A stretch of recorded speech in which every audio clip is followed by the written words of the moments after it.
For the next few weeks, I'll be road tripping around the beautiful island of Borneo. Borneo, baby! I'll be renting a cheap scooter and exploring the Malaysian province of Sabah and trying my best to share with you everything that this magical place has to offer. Oh! And it only grows in Borneo and in Malaysia. So relax and subscribe if you're new, and let's enjoy this series together.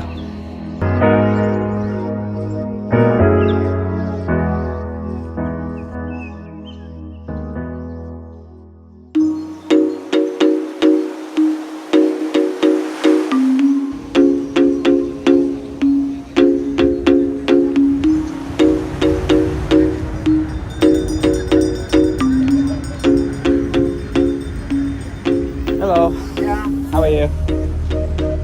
Grab an ice cream, please. Can I get a mix for me? Only three ringgit. Okay, very cheap. It's good to be back on the road, guys.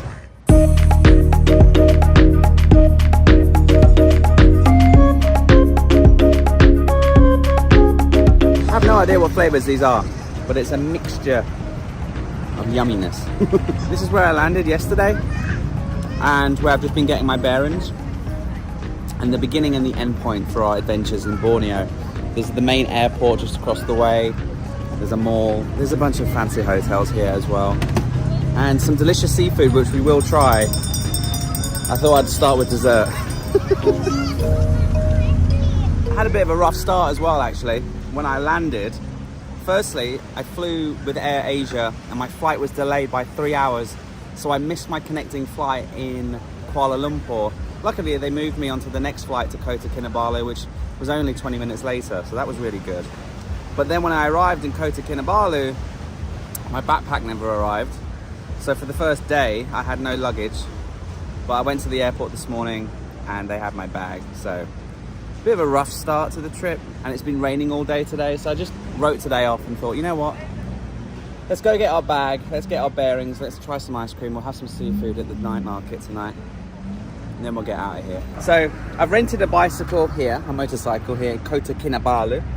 This is where we landed, this is where we are right now, and tomorrow we'll head up to the tip of Borneo, some nice beaches, and you know, it's always nice to visit the tip, you know, just the tip. Then you have Kinabalu National Park, home to Mount Kinabalu. Not only the tallest mountain in Borneo, but the tallest mountain in Malaysia. And we may or may not be doing something very special there at the end of the series. We'll come along to this area here. I think there's lots of wildlife. You can see they've painted pygmy elephants. There's Borneo monkeys, very special to this island. You've got orangutans, wild as well as in salvations, and maybe we'll see them. We'll see that. We'll see how it develops. And then there's also some beautiful marine parks with some islands. So basically, in a nutshell, we'll do a loop up to the tip. We'll go see some animals. We'll try to discover the unique nature and what, you know, is the reason Borneo is so famous around the world. And then we'll get lost and we'll just go on these random road trips, and maybe we'll go diving and snorkeling in these beautiful islands. The whole of the tip of Borneo is our playground in this series, and I can't wait. Right, welcome to the night market here in Kota Kinabalu, and it's the seafood night market. I'll leave it in the description for you. 5-minute walk from the hotel. Live music, lots of things for the kids to do, and lots of seafood for us to try.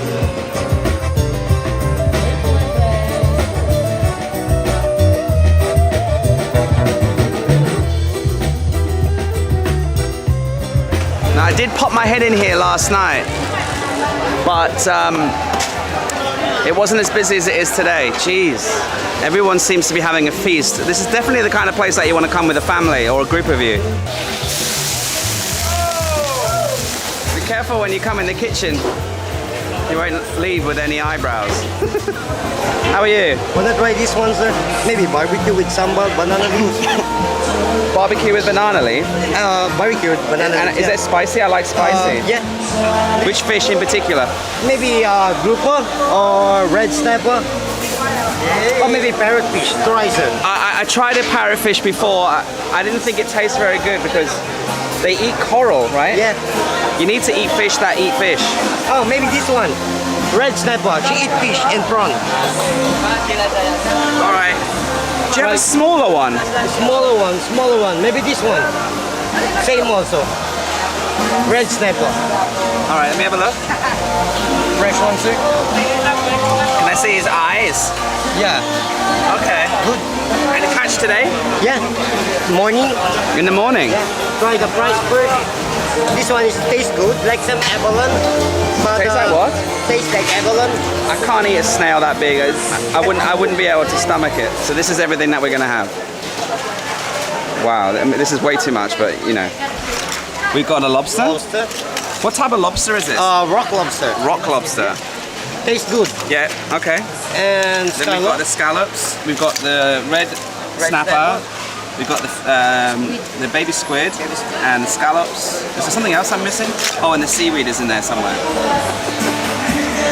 Okay, the food has started to come out. And I still think we're waiting on the lobster. And something else I can't remember. Okay, here comes the lobster. Thank you so much, my love. Wow, have a look at this. Oh, it smells so good.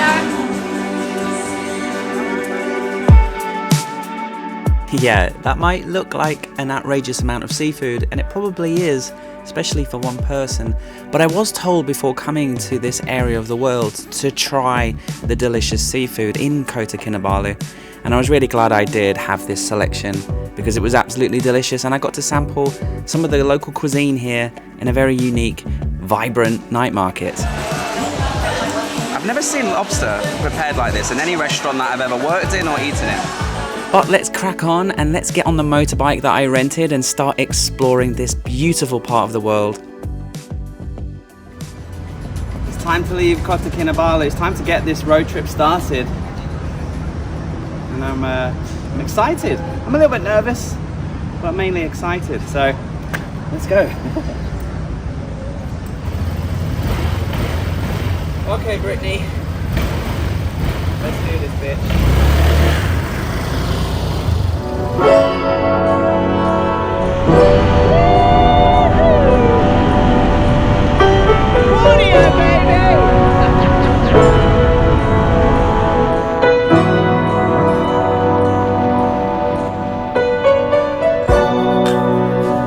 And yeah, damn did this feel good.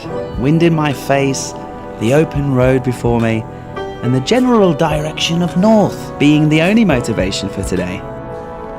It's been a while on this channel since we've had a trip like this, and to have two wheels once again, and damn does it feel good. And yeah, we've got a lot of distance to cover. A quick message from today's sponsor, Squarespace, the place where I build and host my website. Now, whether you're in the need to build a brand new website or refresh your current one, Squarespace has you covered. They have this brand new design intelligence feature which uses AI, and you answer a few questions, doesn't take very long, and then the AI will actually build the website for you, customized to your needs. And with the new Squarespace app, you can change and amend your site as you go if you're on the move or you're traveling a lot like me. I built mine on Squarespace, and I just used one of their award-winning templates, and then I spent a bit of time amending it to my own needs. I sell merchandise, I sell guides, I sell products, I sell services, all hosted on my amazing website, paddydoyle.info. I'll link it in the description so you can check it out. And the best thing is, building a website on Squarespace is completely free. But when you're ready to go live, head to squarespace.com/paddydoyle and you'll get 10% off your first website or domain. So, welcome back, and we pick things up somewhere in northern Borneo. I'm about 50 clicks north of the town Kota Kinabalu, and I'm getting quite peckish. Okay guys, we have made it to a town called Tuaran, not far, only about an hour up the road. And first impressions of driving in Borneo. The first one is Brittany, the little Honda. She's not very good, to be honest. Rattling around, keep banging my knees on the plastic front thing whenever I hit a speed bump. But she'll get us there, that's the main thing. And it's hot. Oh Jesus, it's hot. It was raining all day yesterday, and I thought, oh, do you know what? It's nice and pleasant here. Nice sea breeze, cool temperatures, but today, oh, it's scorching. The good thing about being back in Malaysia, because I've been here before many times over the years, but never on this channel. But this is one of my favorite drinks. You very rarely find it anywhere else. It's kind of like an electrolyte soda thing. Very refreshing. Lok Kun, and they have a famous Turan mee noodle dish here, which they're rustling up for me. And you can have it in chicken or pork or seafood, but I went with beef. A little bit of local food on the side of the road in a hot, sweaty town in Borneo. I couldn't get a table inside because it's so busy, which is a good sign, right? It's a nice atmosphere to Borneo. It's all quite laid back. When I stopped for petrol, I had a 5-minute chat with the guy who filled up the tank. He asked me where I was going and he gave me some advice. He was telling me about other big bikers that had also filled up today that are also going to the tip of Borneo. So people are just curious, they're very friendly. It's nice. Thank you. Here we go, the local delicacy.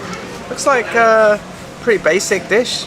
Some noodles, some pak choy, right? Some vegetable, some cabbage, and the beef on top. The good thing about Malaysia, every restaurant I've been to so far has a very nice homemade spicy sauce to help liven the dishes up. I think Malaysian food is very famous around the world, right?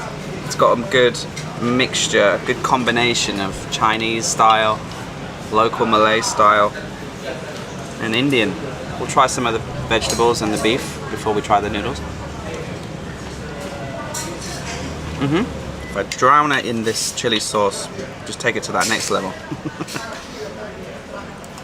I'll leave the Google Map link for this place in the description if you do find yourself in Borneo doing a little road trip. Because, yeah, I highly recommend this little noodle shop here in Tuaran. Nice little place. So after that hearty lunch, it was time to get back on the road. I'm not gonna lie, I would have loved to have rented a bigger bike, something with more power, but more importantly, much more comfort. You see, the roads here in northern Borneo have so many potholes, and the surface changes from slick tarmac to gravel every few hundred meters or so it seemed, and so the ride was slow going, but even so, driving in the tropics is always a pleasurable experience. And after 4 hours or so, I saw the turning for the tip of Borneo, and our destination for today was getting very close.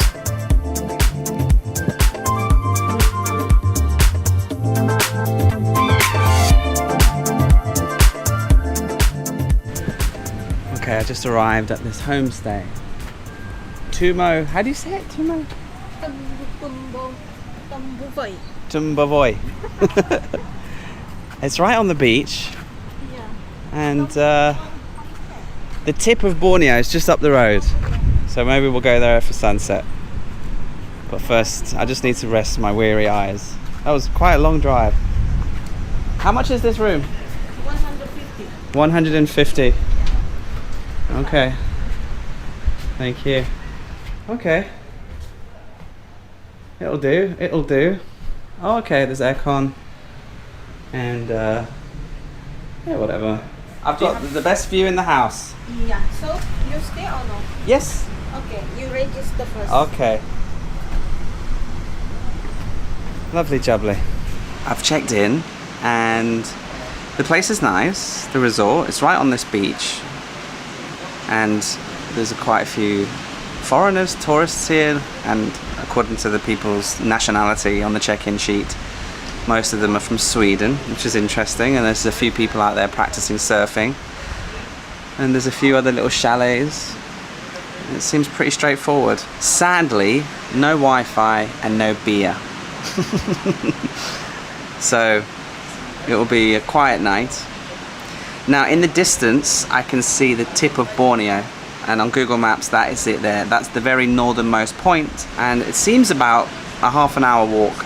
So since we've been on the bike for about 4 or 5 hours today, why don't we go for a nice stroll?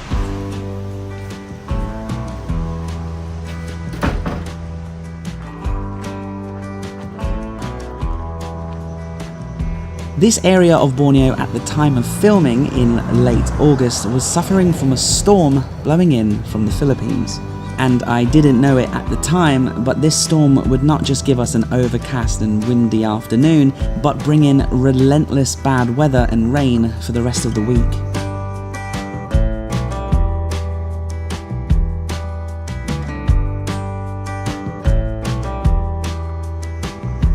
And for the worst weather still forecasted for later tomorrow, I took the opportunity to enjoy the afternoon as much as possible. There is this monument here at the northernmost point to mark that exact fact, and it's a really nice little area. The locals come here all the time during the day to take photos and to enjoy a spot of fishing off the rocks.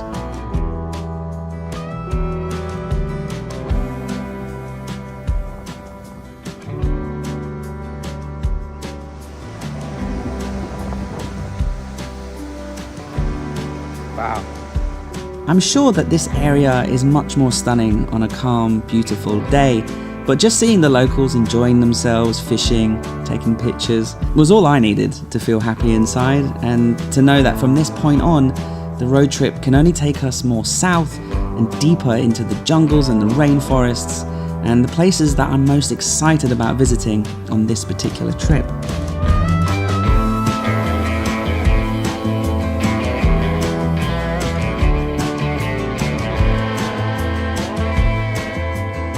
And being the proper pisshead that I am, I managed to find a little shop that sold beers, and I grabbed a few, went down to the beach to enjoy what would be actually the last time for a very long time that I would see the sun.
Okay, welcome to the middle of nowhere here.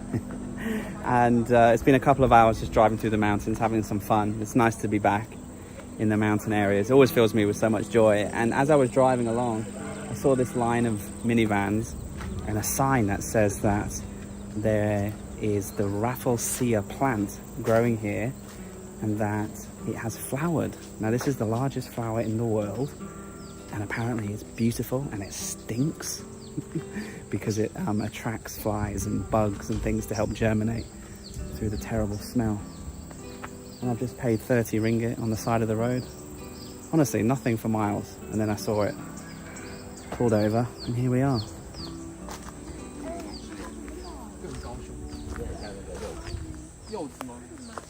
Oh, there it is.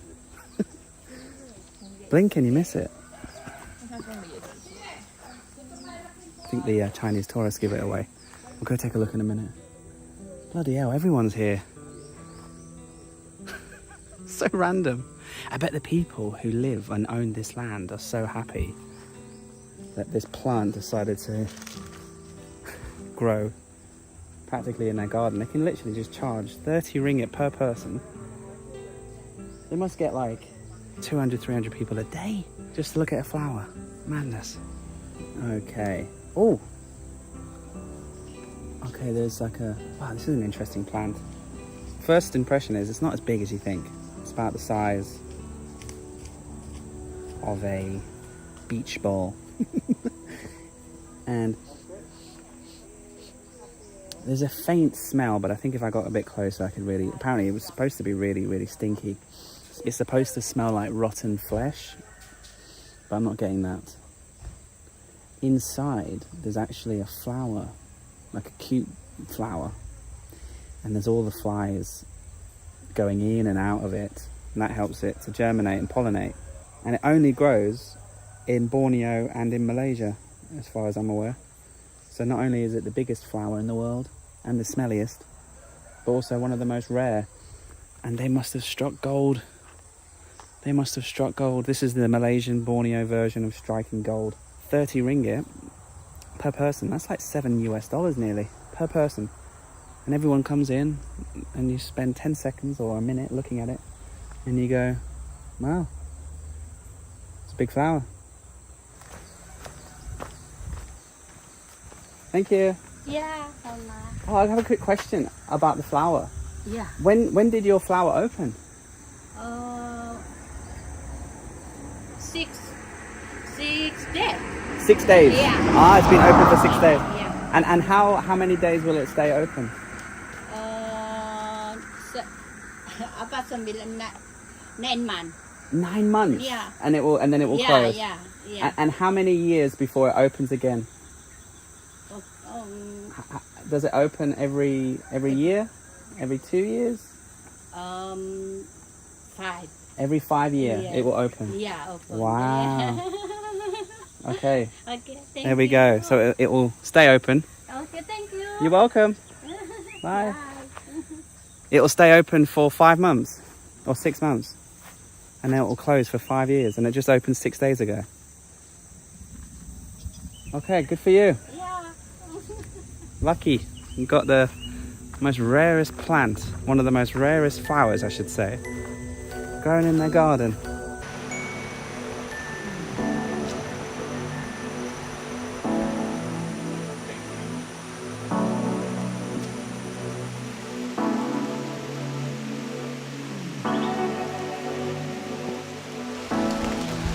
Okay, into the jungle of Borneo we go. First time on this trip that we get a sense for the jungle by doing this canopy walk. And you've got to keep your voice down and keep an ear out for the wildlife. God knows what we'll see. There are a lot of people at this park, coach loads, but I think the rain scared everyone off because everyone came running off the canopy walk on my way up here. I had to pay another 10 ringgit just to get into the canopy walk, so the entrance didn't include it, which is a bit strange. But anyway, we're here now.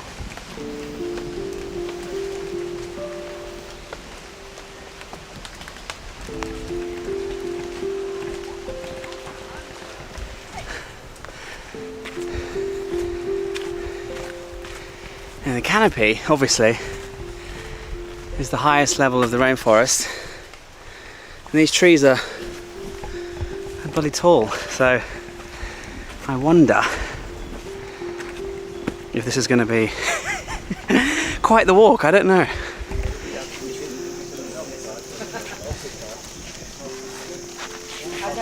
Yo.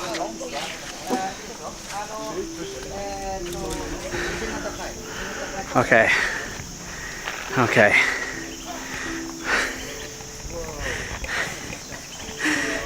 This is definitely a two-handed job because it's not balanced. So you have to balance it with your body weight. So if I lean to the left, the whole thing wants to go to the left.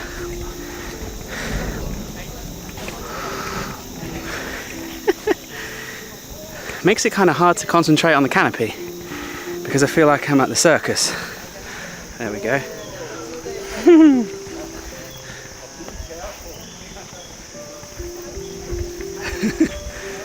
Sweating buckets. As you can imagine, with that storm that's growing on top of us, it's sucking up the moisture from the rainforest that we're in. So you can almost feel the moisture being sucked out of you. Trying to find a frog. A frog or trying to find one. Let's have a look. Any frogs, any bugs, any snakes? Oh, snakes. Yeah. Oh, there's a snake. Okay, Jesus, the wood is starting to rot and break apart. That's not good. Oh. Cool. And scary in equal measures. Oh.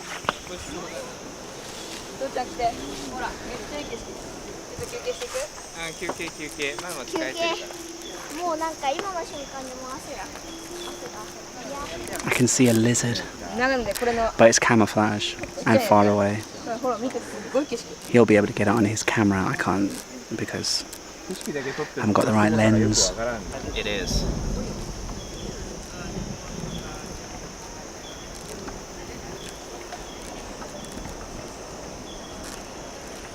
Can you just hold my camera for me? Just get a video of the bridge for two seconds.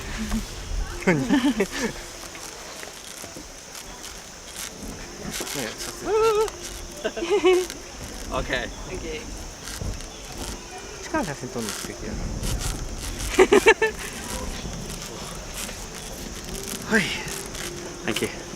怖いですよねこれ結構足すくみました Okay. Goodness gracious me. This is fun. I'm glad I came here. If the bridges were a bit more stable, we could actually have a look around properly. But the problem is, it's actually terrifying.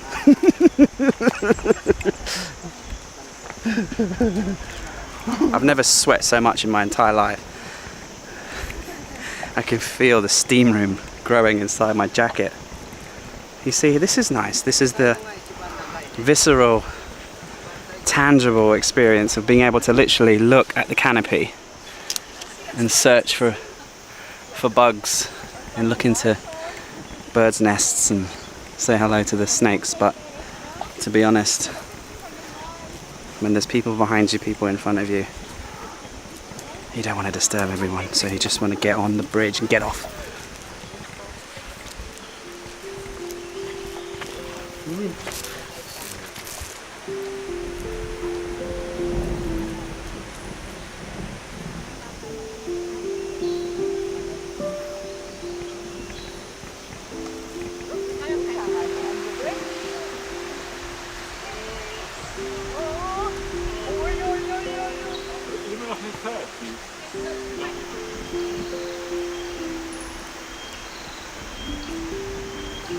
Really recommend coming here. Really recommend it. Quite expensive, but what an experience. I wasn't really expecting this. I was expecting it to be a little bit rubbish. Because I've been to a few canopy walks before and it's not like this. This is exhilarating. And look, just listen. All the birds. Beautiful experience. If not a little bit terrifying. This is cool. You know, you can actually grab onto the vines like Tarzan. When you think of Borneo, right? This is what you think of. Rainforest.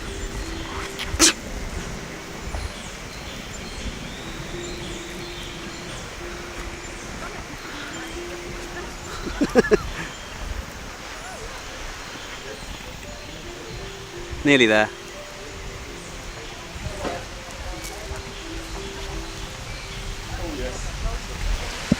I'll get down. They're trying to take a picture.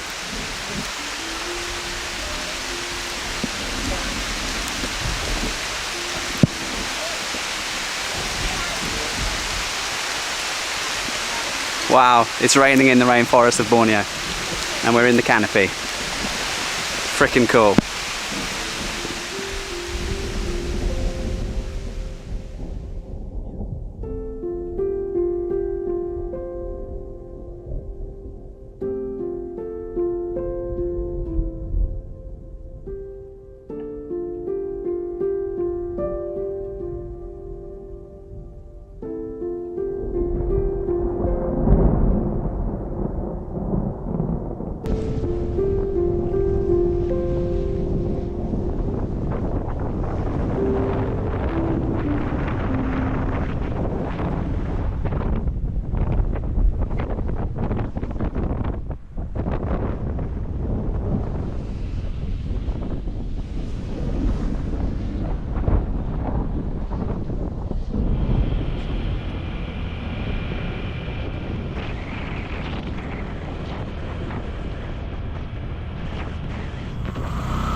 Okay, we're here.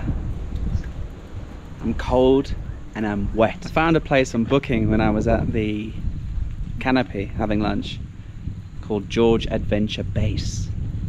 And I chose it because it has an incredible view of Mount Kinabalu. Although I don't think we'll get much of a view today. Maybe tomorrow. Anyway, let's check in. Let's dry and warm up. I'm soaked. Absolutely soaked. I'm cold. Ugh.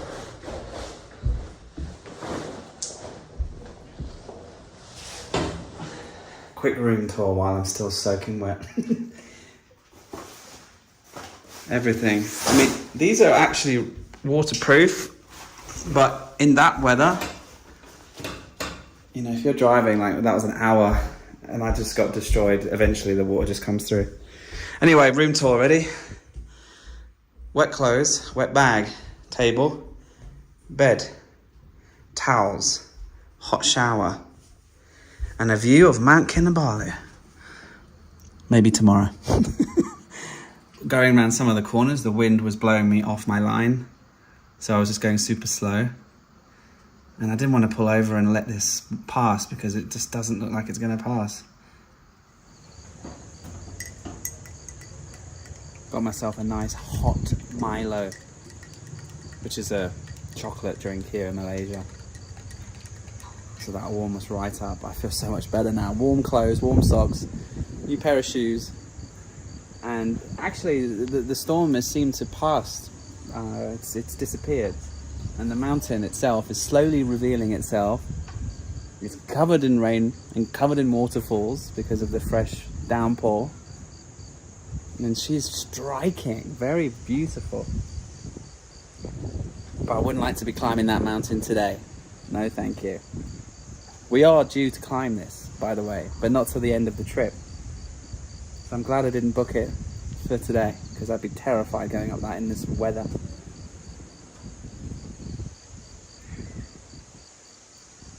This whole area looks gorgeous. We'll enjoy the afternoon, watch the drama unfold on the mountain itself, and see what happens tomorrow. We're definitely going to have fun around this area though, that's for sure.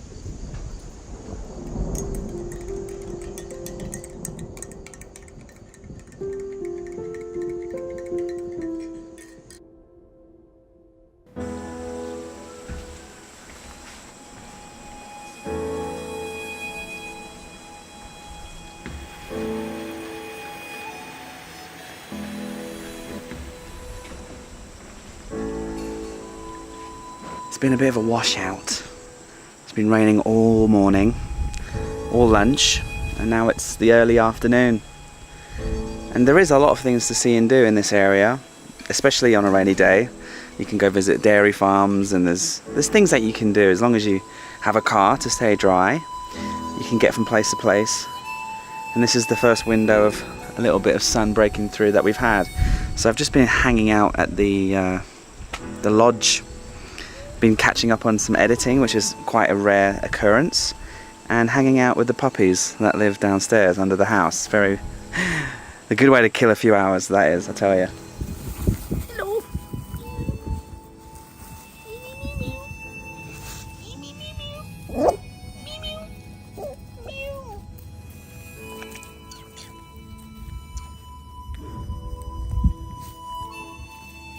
Why are you so cute? So I think I'm just going to wait it out because there's more rain forecasts. I'm looking on my weather app and there's storms in that direction coming this way. So I don't really want to set off on an adventure for the rest of the afternoon in case I get caught up in it.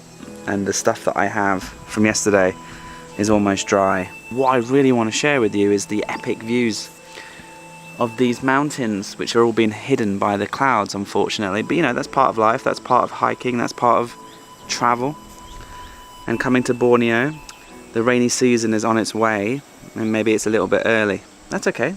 We'll just hope for better weather tomorrow, even though it's forecast to be rain again in the afternoon. Later that afternoon, I carried on exploring, made my way around and down through some more mountains to an area called Mari Mari. Now, here is a very interesting place. It's a must-visit destination, in my opinion, in reflection after my trip, because this was a really immersive experience that offers you the opportunity to connect with the indigenous cultures of Sabah. From traditional dances to authentic cuisine. It's just a real interesting window into the rich heritage of this region. And as you'll see, a very fun place to come and visit indeed.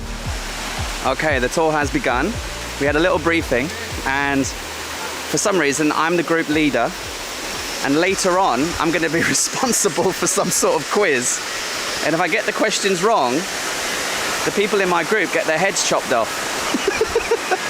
This is BB, our tour guide. Hi guys, everyone. How long have you worked here? I've been here for 6 months now. Oh, so you're new? Yeah, I'm a bit new. Okay, and you said that there might be snakes. Yep, actually a green regular pit viper. Okay. It's venomous one. And because I'm the leader now, thanks to you, I'm responsible for our group's safety, right? Some of them might get their heads chopped off. So actually we both. Okay, okay. We'll share the responsibility. Yes. Good, nice to meet you. Nice to meet you too, Yeah. guys. Inside the longhouse, we just found out that the longest longhouse ever recorded is in Borneo, in the other province in Malaysia called Sarawak, and it's 2.1 kilometers long and is home to 100 families. Because as the family expands, as people are getting married and having children, they extend it and it gets longer and longer and longer. Yeah, our tour guide BB was great, and yeah, okay, this is a touristy representation of the 5 different tribes that live in this province of Borneo, but you know, in reality there are still pockets of these tribes and they might not be as prominent as they once were, but it's great to know and it's great to learn and be here and to experience the history and the culture of the way of life of the people here of the jungles of Borneo. How cool is this? We get to try a blow dart. We visited 5 different villages, each famous for a different skill set. Some were good at fishing, some were good at farming, war, and yeah, just it was a great few hours, and I filmed so much content. I could probably make 3 different videos about it. Just trust me, they'll feed you, they'll educate you, and you'll have a really, really fun day. Oh my god, it smells amazing. It smells like a corned beef and potato pasty from Greg's. Getting to know the way of life, the culture and the history of the traditional way of life deep in the jungles of Borneo. Wow! Woo! Selamat pagi dan selamat datang di kampung kami. Siapa nama kau? Good morning, welcome to our village. What is your name? My name's Paddy. Dari mana kau? Where are you from? From England. England sangat jauh itu. Apa tujuan kau masuk dalam kampung kami ini? What is your purpose coming in here? To learn about your life. Oke, bagus kalau begitu. Ada berapa orang yang kau bawa masuk dalam ke kampung kami ini? So how many is your group member that you bring here today? 15. Siapa dorang semua itu? Kau punya kawan ataupun ahli keluarga kau? So who are they? Is it your family or your friend? I never met them before. First time. First time. Oh, go on. Oh, oke, bagus. Nama saya Bujang Berani, anak ketua kampung di sini. Kami semua harap kamu dapatlah belajar budaya kami dan bergembiralah sama kawan-kawan kau di sini. So his name is Bujang Berani. So he hope that you will get new experience through whole this visiting and have some fun. Dan kami harap juga kau sebagai ketua kau boleh jaga dorang dengan baik-baik di sini. So he hope that you as a group leader that you can take care of your own people while Boleh? you guys are here. Okay. Kalau boleh kami terima kamu dengan senang hati. Kansayan matong, mari-mari. So Kansayan Matong means welcome all of you in Murid language. Okay? Hello. I really enjoyed that cultural village and I learned a lot, and BB, my guide, or our guide, he was great, really funny, really knowledgeable, and he had a cool little walk on him. And it was just really cool to see, you know, the jungle way of life and the foods they make, the clothing they produce, weapons. And overall, it was a great experience. It costs 100 ringgit per person, and I'll leave some information in the description so you can book it ahead of time. Don't just turn up. Contact them on WhatsApp or something like that and find out if they have tickets available. Book ahead and reserve your space. So after that fun day at Mari Mari, I headed back to Kundasang to throw the dice one more time. And on the way, the rain came back. I don't know what it is about Kundasang, but every waking minute I was there, it seemed to be raining. So I headed up to a viewpoint about halfway between Mari Mari and the town and my hotel. Just wanted to try my best to share with you the epic views of Mount Kinabalu before we actually climb that mountain later in this series. I decided to get out of the lodge. It's been a little bit of a break in the rain and I've just come for a drive. Mount Kinabalu is looking spectacular, even in this miserable weather. She's got a nice cloudy, wispy cap on. You can see her behind me there. She's majestic. The way she just rises up out of the ground, it's just incredible. So we'll just keep going along this road. There's a viewpoint on Google Maps and we'll see if it's worth visiting or not.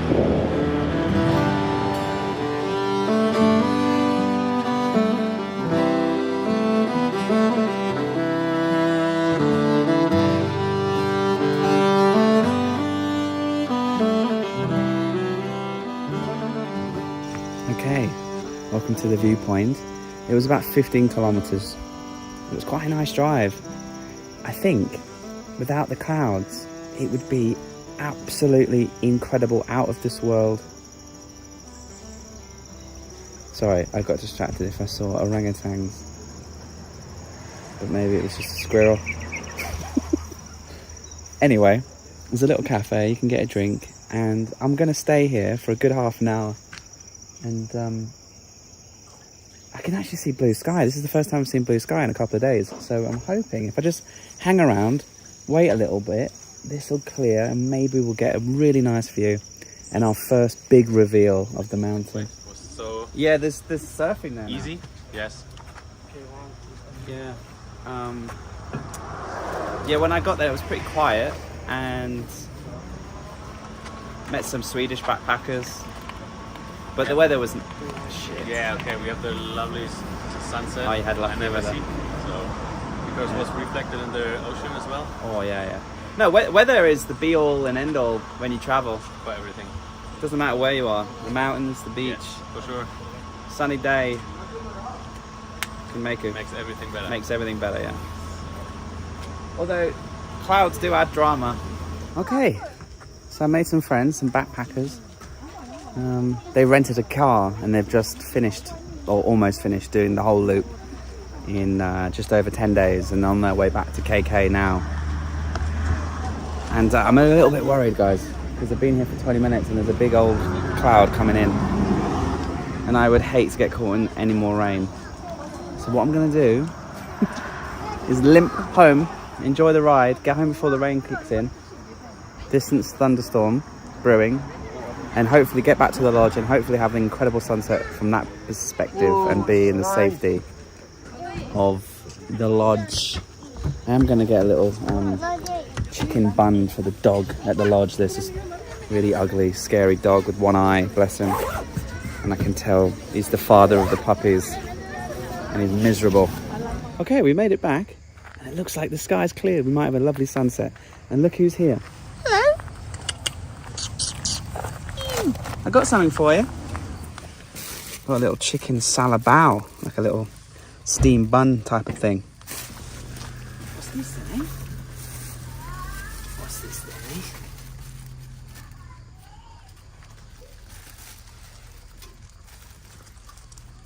I don't know who you are. Oh, you're mummy, aren't you? Well, Daddy... I got this for Daddy first. Okay, you know what? You can have that. I distract Mummy. But now you can have a nice bit of chicken.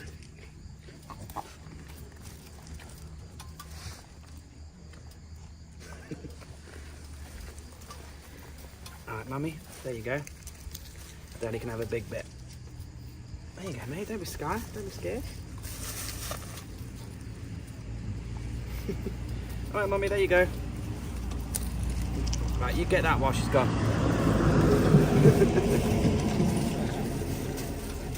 All gone. There we go, there we go. This is why we came here. To look upon the highest mountain in Malaysia as well as Borneo. And marvel at the wonder. 4,000 meter giant piece of rock rising from the ground. Wow.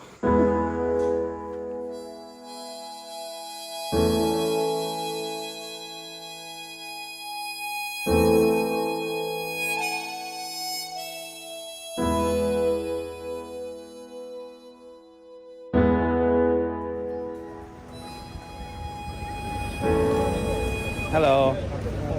Oh, what's this one? Coconut. Coconut. That looks yummy. Can I get one coconut, please? Welcome back, guys.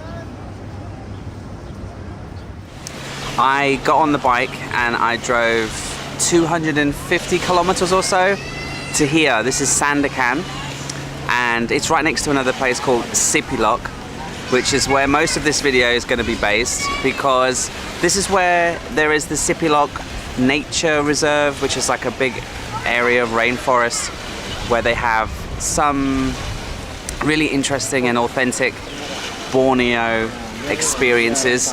This is where you can see pygmy elephants, this is where you can see orangutans and special types of monkeys, beautiful birds. This is the part of Borneo that I've been looking forward to coming to. So yesterday I just took it easy and stayed in the hotel. I checked into a place called the Livingston. 5-hour drive today. Through Borneo, through dirty, dusty, broken roads. But we made it, comfortable place, comfortable bed, and a new base for the next 4 days. Everyone on Instagram recommended me to stay in Sepilok, guys, but it was full. And the hotels in this town weren't great, so I'm staying in the best I could find, basically. So let's begin by going to the first of, I think, 3 locations.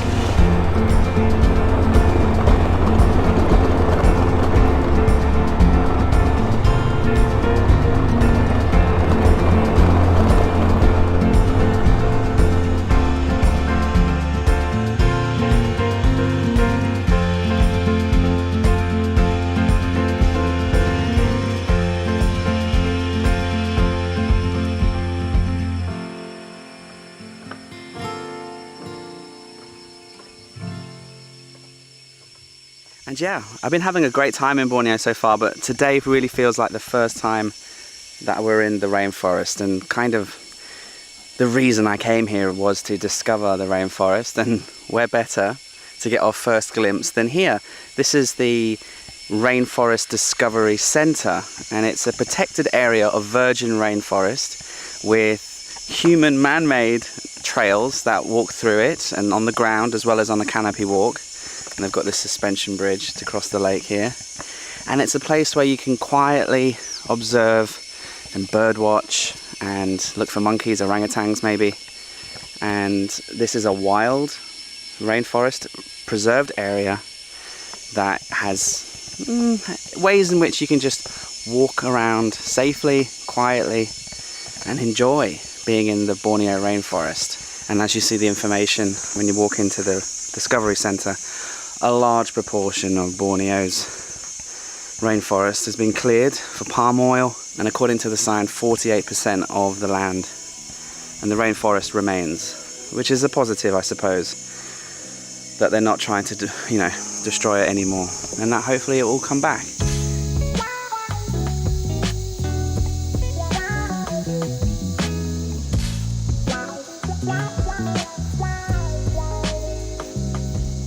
One thing I will say is I've come early. This is 8:30 in the morning and I'm sweating, and I've only been here 2 minutes. It's so humid. I mean, already I'm seeing something I've never seen before. This plant growing out of this tree must be a seed or a flower almost ready to sprout into action. I'm not quite sure. Beautiful thing. It's got this weird jelly, this translucent jelly coming out of the tip and out of the sides. I have no idea what that is. Never seen that before, and I feel like I'm going to be saying that quite a bit here because we're in the Borneo rainforest. While this plant is rare in temperate forests, cauliflory is a very common tropical rainforest plant and often found on understory trees. Very cool. Very unique.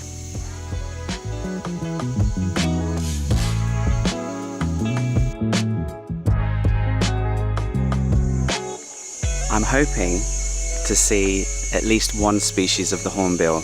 According to that sign, there's 4 or 5, maybe 6 different species that live in this area. Now, my wide angle lens on my main camera won't capture it very well, but I did bring my phone, which has got a very good zoom feature, so I'm going to keep quiet.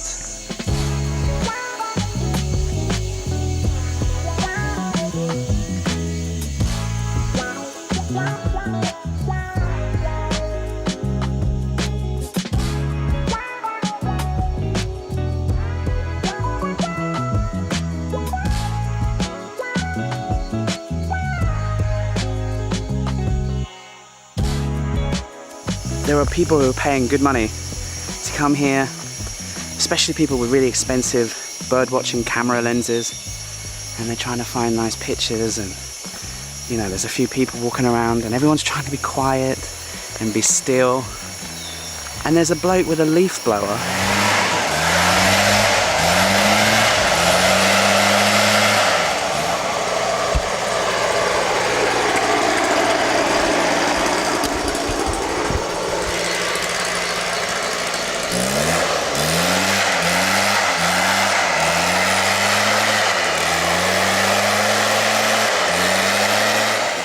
causing an absolute racket. Zero chance of seeing any animals if you're anywhere near him because everyone's scared and runs away. It's so loud. I mean, you're blowing leaves off a jungle path. Like, I understand. Maybe you want to keep the park nice and tidy, and maybe you do need to blow leaves once a week or once a day. If you really have to do it before you open or after you've closed.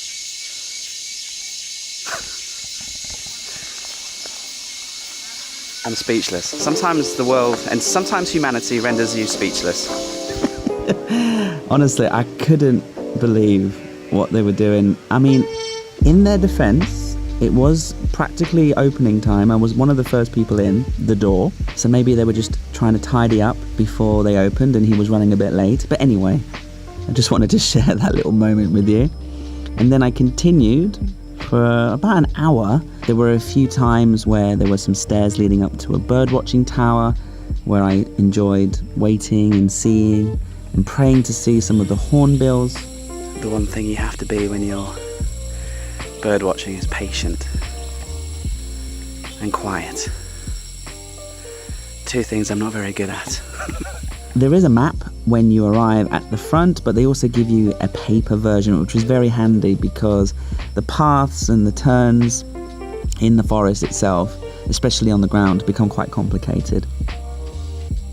But to be honest, getting lost in this rainforest reserve was so much fun, and I kept finding beautiful little quiet spots far away from any leaf blowers, and again had my fingers and toes crossed that I would see something cool. This is more like it. So there's this little waterfall here on the side of the trail, and there's a little picnic table, and this is just off a trail called Kingfisher Trail, so I'm sure they have kingfishers here. Actually, I saw a sign earlier, many different species live here. So I'm just gonna sit here patiently and see if one comes down to hunt. There are little fish in the water. I mean, the chances of it happening on camera are 1,000,000 to 1. But you know what's the most beautiful thing that I've seen so far is the way that the light is reflecting off the river up into the trees, onto the bark and onto the leaves, and it's flickering. That's just so beautiful.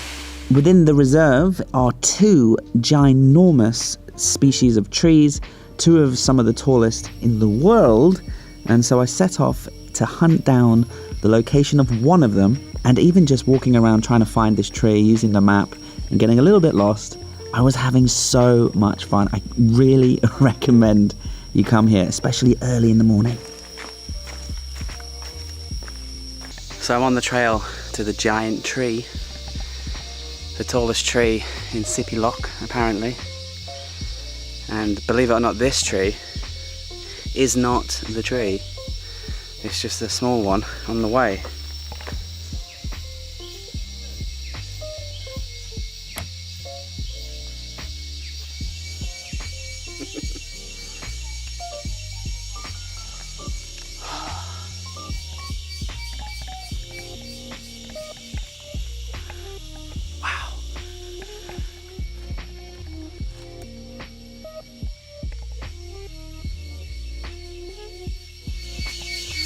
The largest tree I've ever seen, and they measured it 6 years ago at 94 meters, 94.1 meters, which makes it 1 meter taller than the Statue of Liberty.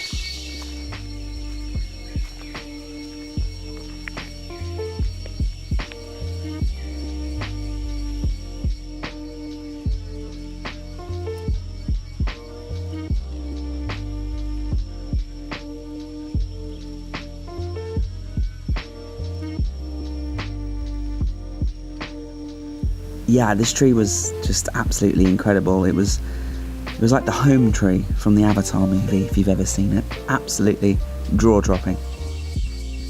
A little bit later, back on the main trail, I found the walkway up into the canopy walk, and this was a really pleasant surprise because earlier in the series we did another canopy walk on a very rickety, narrow, and frightening wooden floorboard thing 60 meters up in the sky, very scary. This was solid, made of metal, very wide, and gave you a very beautiful, uninterrupted view of not the highest part of the canopy, but you know, still very high up. It's a great place to just find a bit of shade and wait for passers-by, such as hornbills, monkeys, flying squirrels. There's a whole host of species that live here. And I can already see a bird. It's not a hornbill. It looks like a hawk or a baby eagle.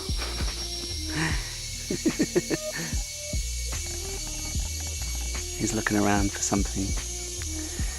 I wonder what they eat, because it must be difficult to catch mice and rabbits. He probably eats lizards, snakes, and what else he can find, other birds, I'm sure. So yeah, I'd had a great 3 hours here. I really enjoyed it, and seeing the eagle and a few of the other species was, yeah, it was very special. And I had a little bit of lunch and a delicious carrot juice at the restaurant before getting back on the bike and heading to our next destination of the Orangutan Rehab Center just up the road.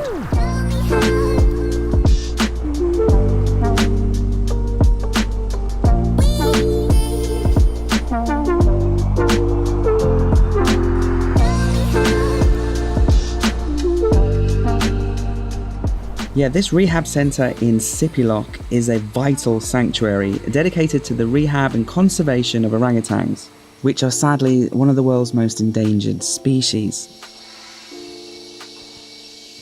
This particular center plays a crucial role in providing a safe environment for orphaned and injured and even some rescued orangutans who have been kept as pets.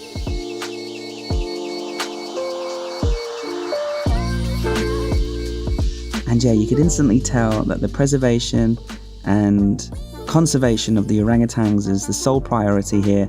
This is not a zoo, this is a rehab center, and the rainforest is all around. They're free to come and free to go. And well, let me explain a little bit more here on the ground.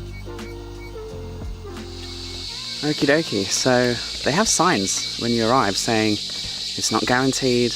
You might see a lot, you might see one, or you might see none. And at the outdoor nursery, there must have been a dozen of them. And what was really nice was a big female came in from the jungle on a rope and joined the little ones, and they were just enjoying their lunch. And so this is an outdoor nursery, so they are able to venture and go out into the wild, but they're not fully released. And I'm not sure how they would control them in here. I don't know what keeps them in the rehab center. It's not like there's a fence. And yeah, this is a nice experience. It's nice to see the orangutan, especially the one that was out here with mother. Hopefully at the feeding that's about to happen, we'll see some bigger ones, because this is now in the deep part of the rainforest, in the center of the rehab center itself. Yeah, deep within the sanctuary, twice a day there is a feeding platform. Someone will come along and place down bananas, a coconut and a bunch of fruit. Now they obviously do this for two reasons. The first being it attracts some of the hungrier orangutans who are still learning how to adapt to the wild to come down and feed, and for everyone to enjoy the view. And the second reason is because some of these orangutans who've been rescued and have gone through the nursery still haven't yet fully learned how to get everything they need from the jungle. So a nice feed twice a day guarantees that they're getting something nutritious in their system. They actually are happier when the orangutans don't come because that's a good sign that the rehab is working and that they've found their own food and they've built their own bed for the night and they're just being orangutans. There's also a proper nursery sort of viewing area. There's a room with aircon, a room without aircon, and it overlooks, again, like a playground. It looks a little bit like a zoo in this area, but again, the forest is all around. They're free to come and go. These cute little orangutans have been rescued, whether they've been found abandoned by their parents or, you know, some of them have been rescued as pets, sadly. They still haven't got the skills to take care of themselves, so they normally hang around here, and you're guaranteed to see the little ones here at the open nursery.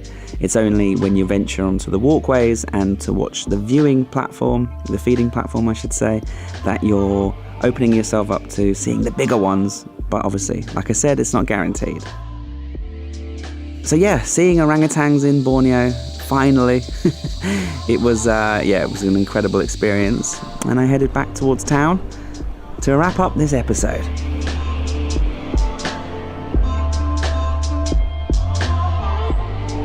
We're back at the Sandakan waterfront, which is where we began the video and where we're going to end.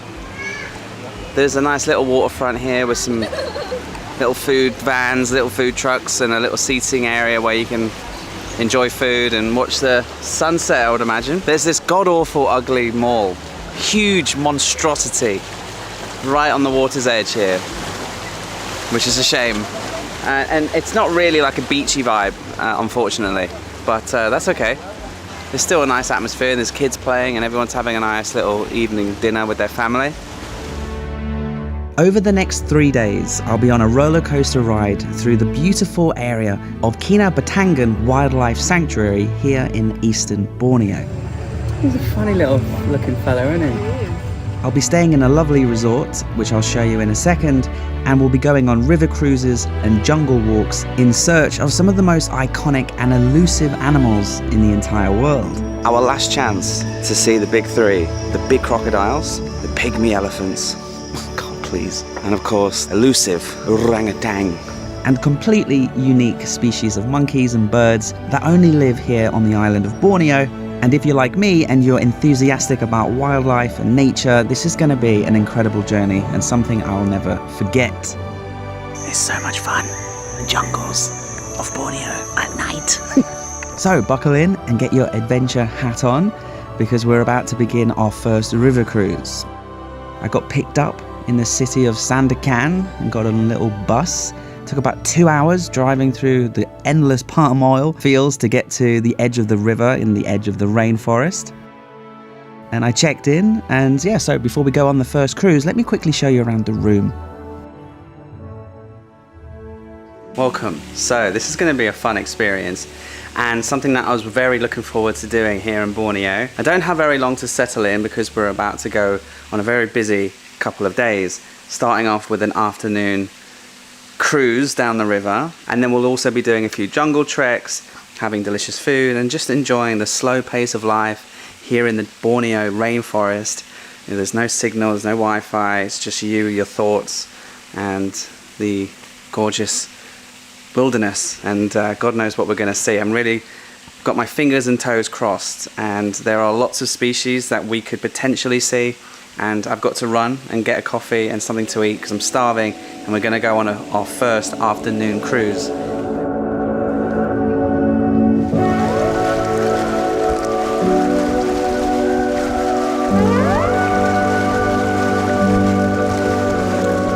Yeah, what a feeling to be on our first river cruise. We were going to do about 4 or 5 on this trip, and I'm not going to document every single one because sometimes we saw a lot and sometimes we didn't see very much at all, but that's part of the fun here on the river. We were so lucky to have absolutely beautiful weather, and it wasn't very long until we had our first incredible encounter.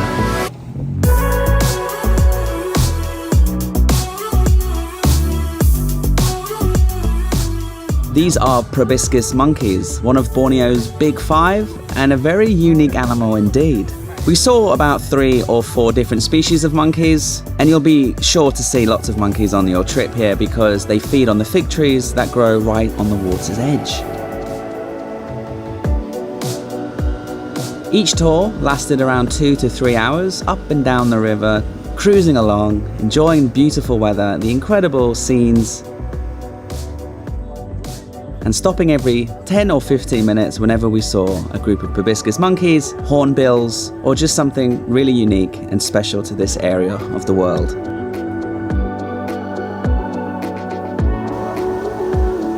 And we got lucky because our guide found a crocodile. He pointed his laser beam and we were able to quickly observe him before he ducked under and disappeared for the rest of the day.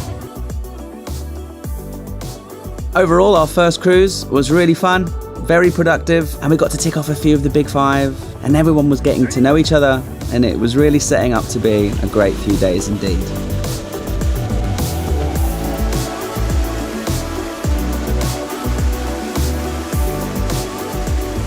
And watching the sunset on the way home, just a magical experience. What a great start.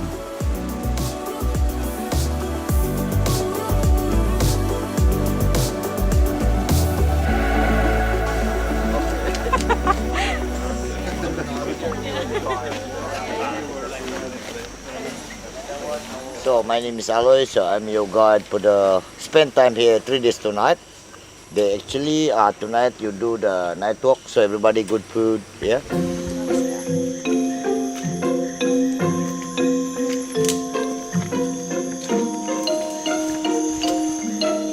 These night walks are optional extras, but I really recommend that you try them out.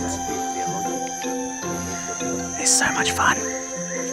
In the jungles of Borneo at night. You'll see sleeping birds, resting tree frogs, and lots of creepy crawlies, and you'll get attacked by mosquitoes the entire time. So just make sure you bring lots of bug spray and some layers to cover your skin, like a long-sleeved shirt or some trousers. You'll get wellies, it will be muddy, but what an incredible experience and very unique. And so definitely at least one night try the night walk. I did 2 nights in a row and I loved every second of it. He's tiny. It's very tiny. How did you see that? Is he asleep? They sleep, yeah. 9 type kingfisher, yeah. 9 type. But the biggest one they call stop-bill kingfisher, yeah.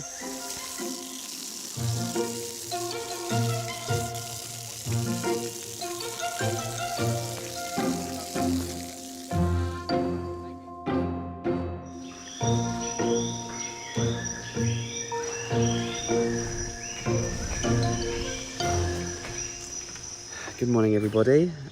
Bright and early. Excuse my appearance, but you know, this is how I look at 5:30 in the morning. As much fun as yesterday was, and the evening cruise and the nighttime walk, this is what I think, fingers crossed, will be the best part. The morning cruises. We'll do one today and one tomorrow.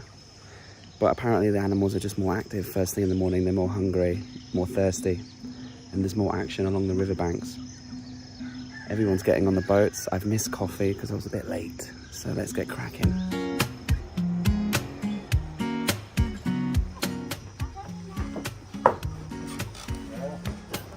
Hiya. Oh, there's actually a leg room today. Yeah, it's a bit lazy. Everyone's kind of half asleep because it's so early. But you get a nice cup of hot coffee from the restaurant. And you can take it on the boat and just, yeah, enjoy being on the river and have your fingers crossed that you're going to see something beautiful. Because, yeah, as I mentioned, and the guides told us that the animals are way more active first thing in the morning.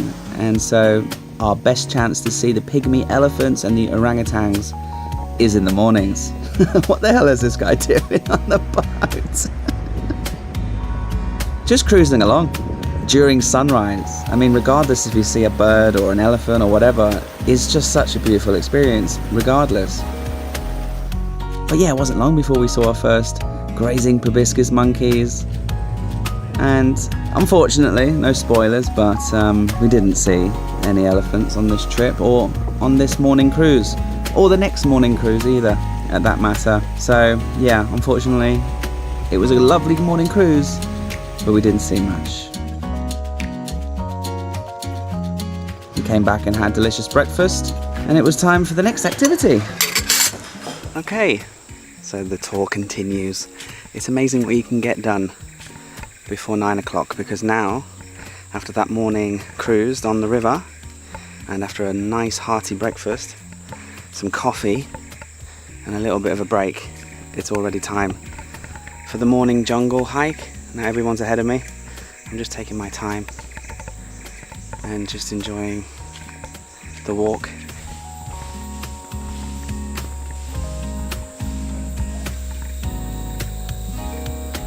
There's a possibility that we see all different types of monkeys, lots of bugs, but also sometimes the pygmy elephants come through here. We saw the dung last night,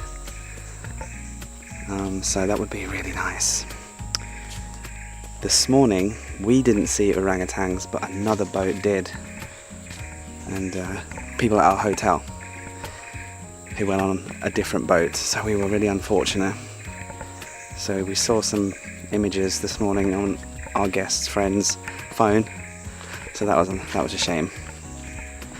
But we had fun, and it was a nice relaxing cruise.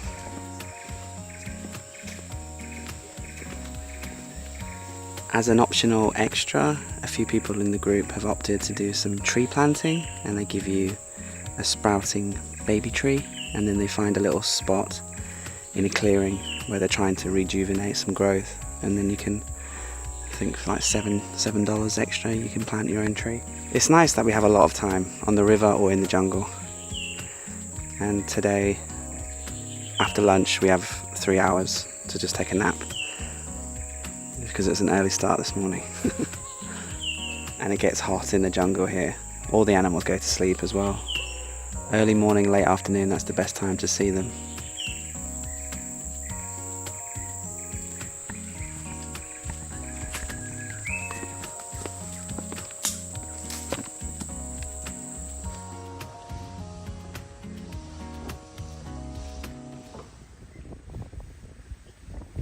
Okay, afternoon cruise number 2, and the wind's up. There's bad weather all around us.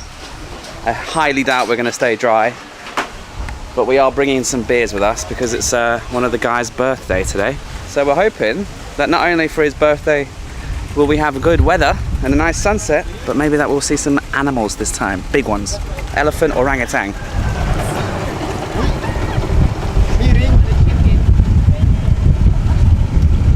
I want to introduce myself. So my name is Aslan, will become your guide for your boat cruise today. So make sure all of you sit properly, don't move a lot, and this is jungle time. Let's go.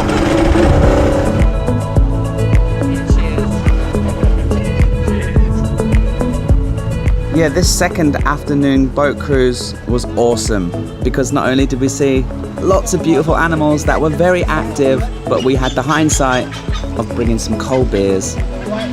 And yeah, we just took it all in.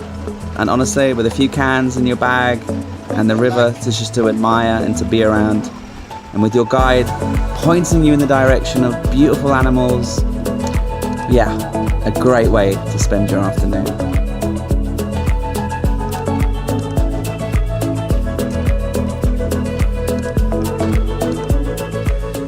I did go on one extra night walk, and I did obviously the next morning boat cruise as well, and another jungle trek, and so I was very active and I filmed a bunch, but I don't need to make this video any longer than it needs to be because I just didn't see the pygmy elephants or the orangutans, sadly. But I do want to give you some concluding thoughts back at the hotel before I get on my bike and continue the journey. So I think this part's important, so please stay with me, and I hope you enjoyed the video so far. Okay, our time in the jungle is finished, and I've got a very short amount of time to pack up and get on the bus and head back to town and reunite with Brittany, my crappy little motorbike, and continue my motorbike tour of northern Borneo. So I'm going to give you some conclusions about this past 3 days really quickly. So let's begin with the pros. For me, my favorite thing about this experience was, in equal measures, hanging out by the river and being in the jungle and going on the boat cruises and just being immersed with the incredible rainforest here in Borneo. And the second one was making friends from England, from Liverpool, from Wales, and other travelers. And so whether we were on the boats or whether we were hanging out and having breakfast and lunch and dinner together or having beers in the evening, just getting to meet new people is always such a pleasure for me. Traveling solo, I do get quite lonely sometimes. So being in the jungle and being on the river and making friends was the two best parts of this trip for me. The second one was the resort. The resort was excellent. Not only was the little wooden cabins by the little lake really comfortable, and the aircon was really nice in this really humid, hot forest, and good night's sleep, even though early starts, great food, great staff, cold beers in the fridge, and a beautiful scenic location right on the banks of the river, watching the bugs and the birds and the frogs and all the monitor lizards and things that we saw crawling under the huts. Very cool. I also really liked the night walks. It was difficult to film them, and it was just such a cool, fun experience walking through the rainforest and seeing all the bugs and frogs and creepy crawlies and sleeping birds. It was really cool. I really enjoyed that. And what else was really good? Obviously, the nature, seeing the monkeys, the proboscis monkeys, and the big monitor lizards, and just all of the birds and the hornbills and the eagles. It was difficult for me to capture everything. Obviously, you know, I had to use a little bit of stock footage here and there just to sort of show you what they look like up close. But being there in real life with your own eyes, using your friend's binoculars or using the zoom on your phone, you can really get really good views, especially the proboscis monkeys. They come right down to the front of the river edge. And we did see some crocodiles, but you know, they're hidden, and then you see them for a few minutes and then or a few seconds, and then they swim away. It was a shame. So let's go on to the cons, and I'll just keep this brief because there wasn't very many. The cons is just like the fact that you're not guaranteed to see the big three, and so we didn't see the big crocodiles, we didn't see pygmy elephants, and we didn't see orangutans. Now, other tours during our time here did see orangutans. Our boat just was unfortunately at the wrong place at the wrong time, because we're all just zigzagging up and down the river in different ways. So that was a shame, but that's not to say that that won't happen when you come here, if you come here. Just be aware that, you know, it's not a guarantee. The other con was, and this was quite shocking, it got better today and last night on the afternoon cruise, but the first 2 days we were here, we couldn't believe how much plastic trash there is floating down the river, and that was really sad to see. And because of the flooding, which is the reason why the river's so high, and the reason why it was difficult to see orangutans and crocodiles and elephants, because the river's so high, it covers up a lot of the banks of the sides of the river, where normally it would be low, and exposing the river banks, exposing rocks, where crocodiles sunbathe, where elephants come and walk to drink. And because the river is flooded from upstream, it's brought a lot of trash with it. So that was really sad to be in the Borneo rainforest and seeing plastic bottles everywhere. So that was a, just be warned if you come here in rainy season. And I think that's the final con, is just it was probably the wrong time of year. I would come in a drier month, maybe come in March, April time, when the river's much lower, and again the riverbanks are more exposed and you've got more chances of seeing things. But that being said, everything else was great. It was well run, it was well organized, everything was on time, it was very punctual. I made some friends, I saw some beautiful animals, I had some great experiences in the jungle, and I think it was well worth it. So if you're interested in coming on a tour like this, to a place like this, I'll leave some information of where I'm staying and how I booked it in the description. It took me a few days to leave the beautiful Riverside National Park and head back towards the beautiful mountain of Mount Kinabalu, because now was the time, and for the final few days of this trip to Borneo, my attempt of climbing the tallest peak, Mount Kinabalu itself.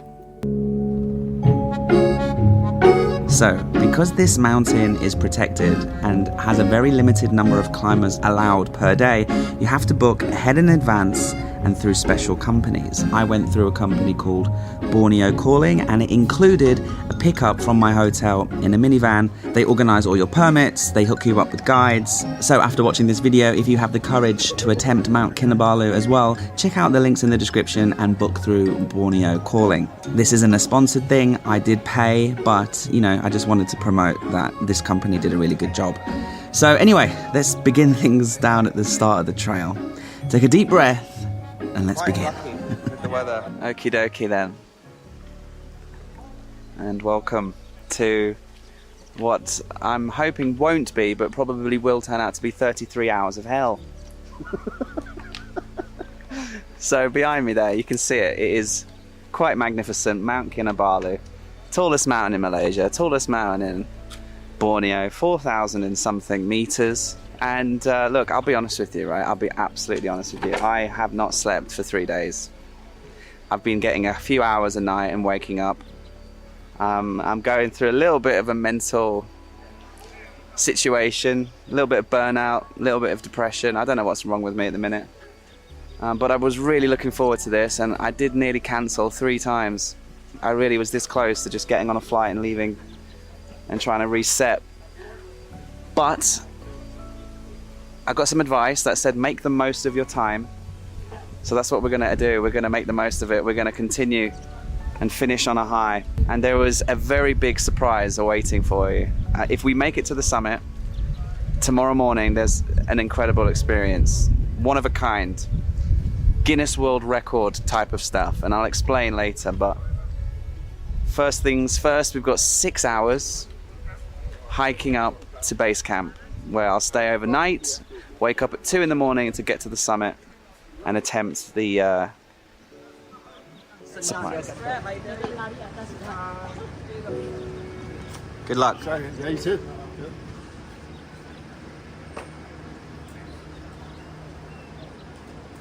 Okie dokie, this is my guide. This is Harry. Hello. Hello, hello, hello. So, Harry, I'm going to ask you a couple of questions to help calm my nerves, because I'm a little bit nervous. Yeah, sir. How is this climb on a beautiful sunny morning like this? Will it be fun? Yeah, the weather is good. The track condition is good. not slippery, so yeah, it's gonna be fun. Okay, Sure. I'm glad. So behind us is the map. I don't really care about the map. We're going up. Yeah. So let's just go up, yeah? So yeah, as you can tell, I was a bag of nerves going into this climb. You don't really see it that well on camera, but looking up at this gargantuan peak, you really do feel tiny, and that this climb is just going to be such a huge undertaking, and then coupled with lack of sleep and an underlying anxiety spike, I was really trying to muster up as much positive energy as possible. Thankfully, my guide Harry was there by my side for every single step of the way, and that gave me a lot of reassurance. Are you from Sabah? I'm a local people here. Local village? Yeah. I was in this area last week or 2 weeks ago, Yeah. and the weather was terrible, Yeah. and I was really scared about the weather being bad for this climb. I mean, it's so beautiful today, and fingers crossed it's going to be like that tomorrow. Yeah. But according to the forecast, yeah, this week will be clear. And fingers crossed, yeah, the weather is not going to change. Because normally when we have a typhoon in both Philippines, Taiwan, the tail of the typhoon will be on the top of the mountain. And there's a typhoon right now just passing over Taiwan, so weather is on its way. Yeah. But hopefully, take a couple of days, I don't know. Try not to think about it, Harry, let's just enjoy a nice leisurely 6-hour hike uphill. Take a deep breath. Look around. Stay positive.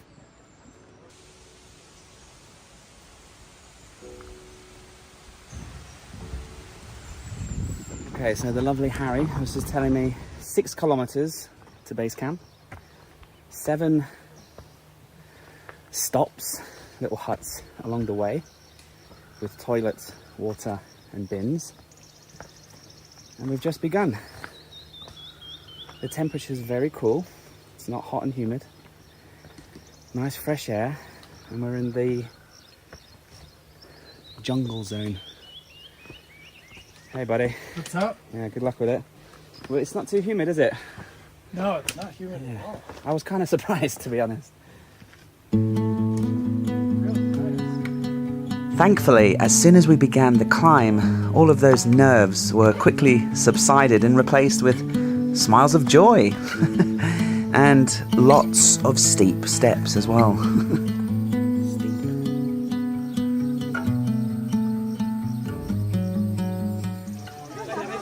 Okay. 1 kilometer down, first rest station. Just get a quick drink, that's it, and keep going. I have to say, Harry is amazing. He's telling me so many interesting things. I've never really had a tour guide who can speak good English, has lots of information. He seems like a really nice guy.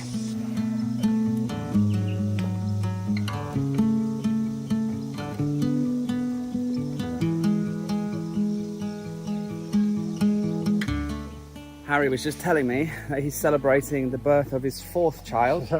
Congratulations, mate. Yeah. 2 weeks old. What's his name? Ahmad Falik.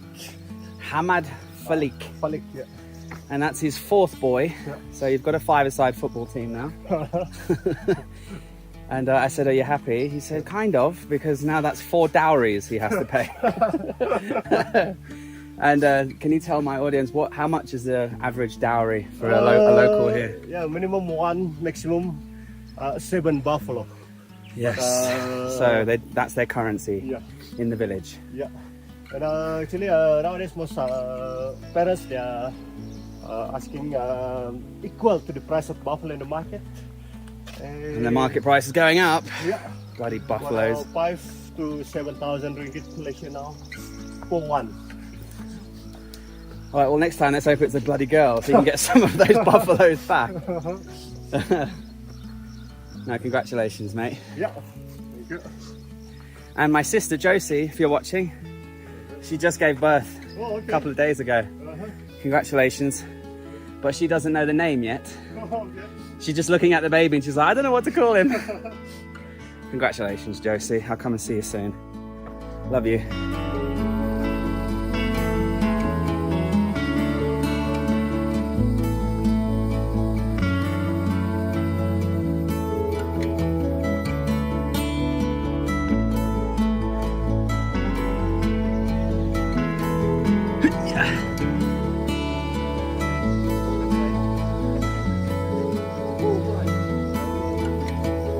Hut number 2.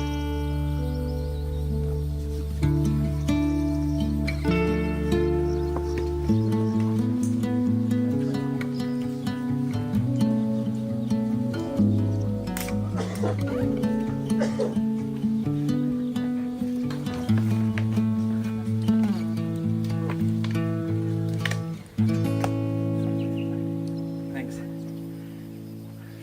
Hiking is such a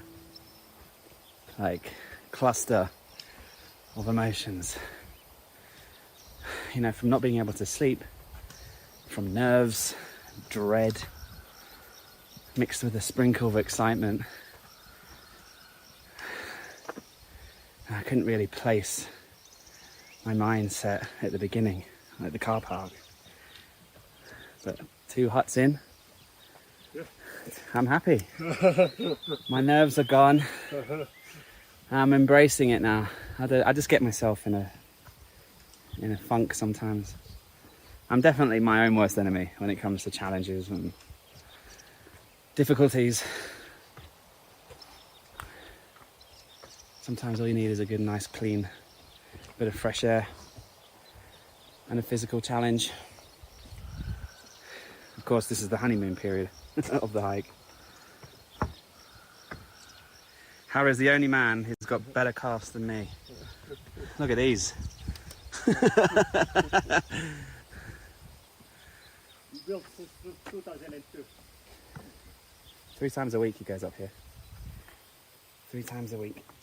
It's okay, Harry, I'm just waiting for you to flex your muscles.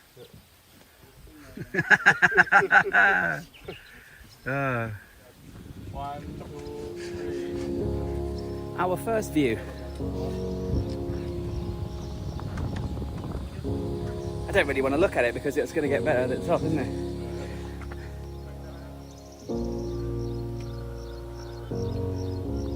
With the great weather and the gorgeous trail and Harry, my fabulous guide, I was really on top of the world. And with each step and with each kilometre marker that passed us by, I felt happier and stronger than ever before.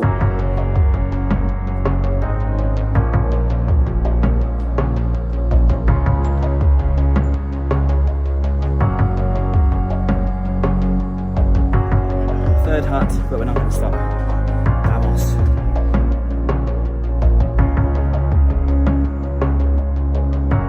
It's so stunning the way the light dances through the trees and the way that the moss captures some of it. It's just, yeah, absolutely gorgeous. I think we're making good time. Third hut, an hour in. 4 huts to go.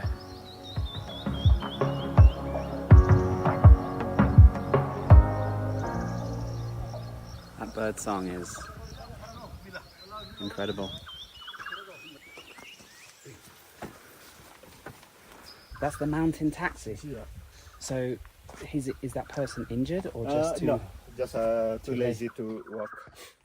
How much is it to get a lift? It's depend, but yeah, they will be charged according per kilo. According to your body weight, actually, 10 ringgit per kilo going down. Going up is double. Let's say you are 80, then 800 per kilometer. Yeah, 10 ringgit per kilometer. So it's very expensive, Yeah. and you have to be embarrassed because it's so. Oh God, that could be me. That could be me. Don't laugh. Don't laugh. My knee might give away. I'll be like, "Can you call your mate? I need a lift." Bless him. I mean, he looked quite old. Yeah. So he just probably gave up. That's fair enough. We do have a. Okay, 90 minutes in, we're halfway. Should we have a halfway high five? Yeah. We're starting that trend. Let's just get cracking. Harry, I find when you stop, About 300 meters to the next shelter. yeah, you cool down.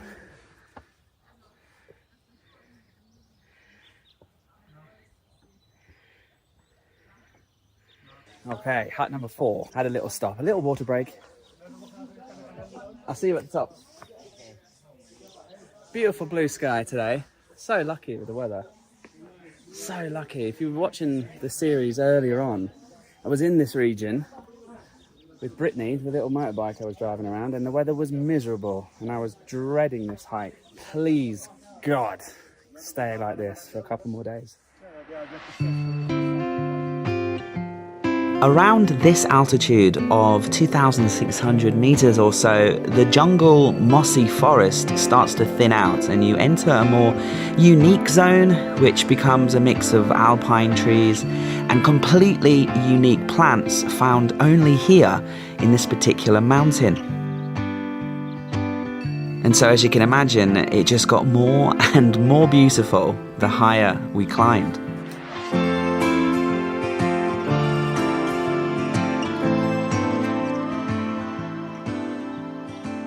Okay, so this is hut number 5, and seems to be where most people are having their lunch. They do give you a lunch. I've got a lunch in my bag. I'm just not very hungry.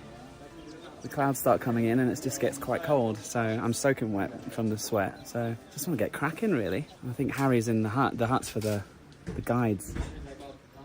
So I don't want to rush him. So maybe I'll just wait around, feed the squirrels.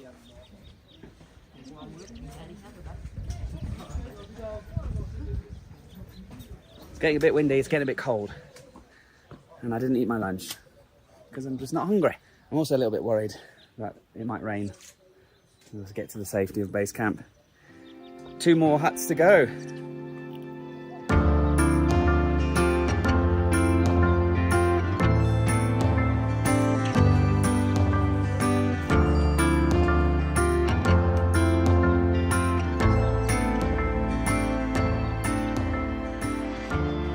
The liquid got to attract the fly or the insect get in.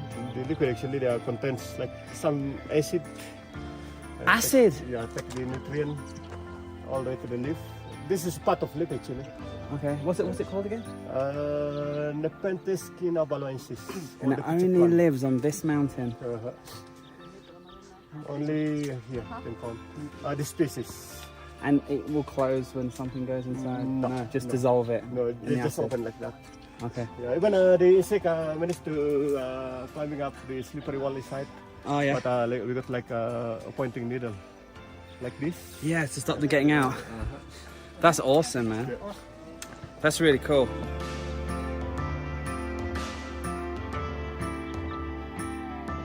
Starting to feel the effects of the altitude now, just in terms of shortness of breath. What was quite easy an hour ago is a little bit more difficult. How high do you think we are now? Roughly? Here, roughly about 2,800. So we're getting up there. And I'm just looking up at the blue skies, just so blessed so far to have the weather like this. I think that was one of the big sources of my anxiety before this climb and the stress, was having seen the bad weather here during this trip and the way the mountain was getting battered by winds and rain, and I thought, geez, is that going to be me? Thank you, the god of the forest. Yeah. Here we call it Aki. Aki's the god of the mountain? No, Aki means the spirit of the ancestor. Okay, well thank you, Aki. Love you so far. It's just so beautiful.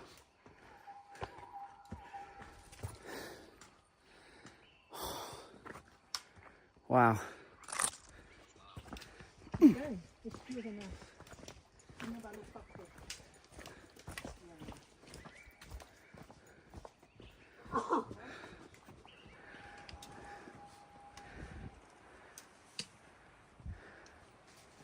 Hut number 6? Yeah. below, sir.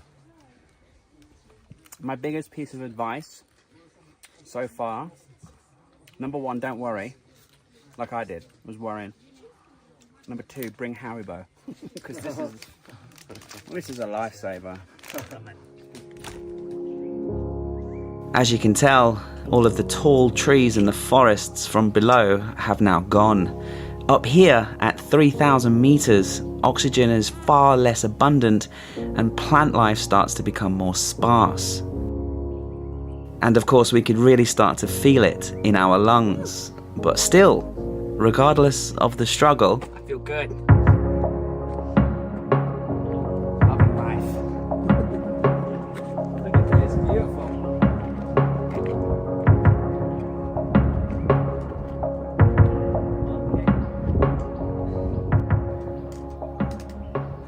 Feel my heart, you know, boom, boom, boom, boom, boom, boom, boom.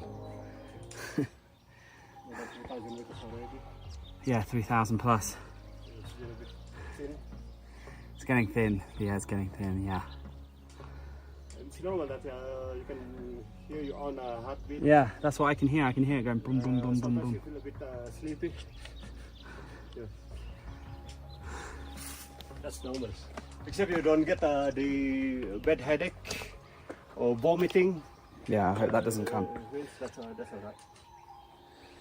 It's so beautiful. I hope the footage is capturing like the grey ashiness of the barks, the red undertones of the branches, and then the greens and the blue tones of the leaves and the ferns. It's just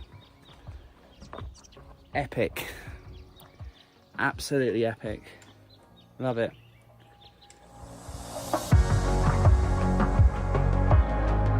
I don't know how this day is going to continue being so beautiful, because all around us, massive clouds, big storm clouds too, in every direction, way higher than us too, coming this way.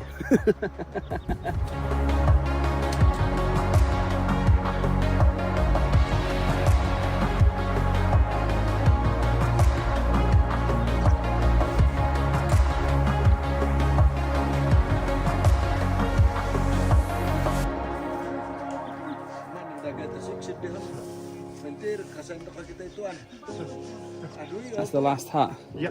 Number 6 or 7. Number 7. I've lost count. Okay, so just what, 500 meters? 550. The last stretch. Happy days. Last stretch to reach base camp. Push for the summit tomorrow morning. The last 800 meters, they have 100-meter markers, which I quite like. I'm glad they don't do that the whole way though. I'm glad it's just the last little bit.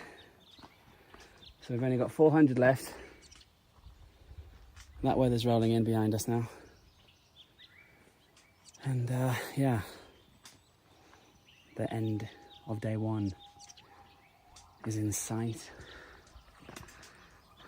This last few hundred meters, we have 2 conflicting sources of motivation. One being we can see we're at the tree line, very close to camp. The second one is behind, thunder and lightning, distant storm, and then we just had a little bit of drizzle and it's coming this way. Oh no. It's just started to rain. We're so close. I knew this was going to happen. I knew we were going to get wet.